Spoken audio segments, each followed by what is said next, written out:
আমরা এই ঘোষণাপত্রে হতাশ, এই জাতীয় হতাশ, কারণ এই ঘোষণাপত্রে সংবিধানের প্রিএম্বলে এটা স্থান দেওয়া দরকার ছিল এবং এটা 5 আগস্ট থেকে এটা বাস্তবায়ন করবে বলে আমরা শুনেছিলাম, ধারণা করেছিলাম, কিন্তু এটা কখন থেকে বাস্তবায়ন হবে তার কোনো নির্দেশিকা নেই।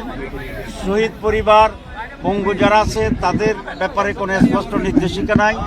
যারা শহীদ হয়েছে এবং কি যারা যুদ্ধে অংশগ্রহণ করছে তাদেরকে জাতির পক্ষ থেকে দাবি ছিল যে তাদেরকে বিভিন্ন উপাধিতে ভূষিত করার জন্য মুক্তিযুদ্ধে যেরকম হয়েছে তাদেরকে ভাতার ঘোষণা ছিল, রাষ্ট্রীয় পৃষ্ঠপোষকতার কথা বলা ছিল, এই কিছুই এখানে স্পষ্টভাবে উল্লেখ হয় না। সেই জন্য আমরা হতাশ। আর আমরা আমাদের নির্বাহী মিটিংয়ের পরে আমরা বিস্তারিতভাবে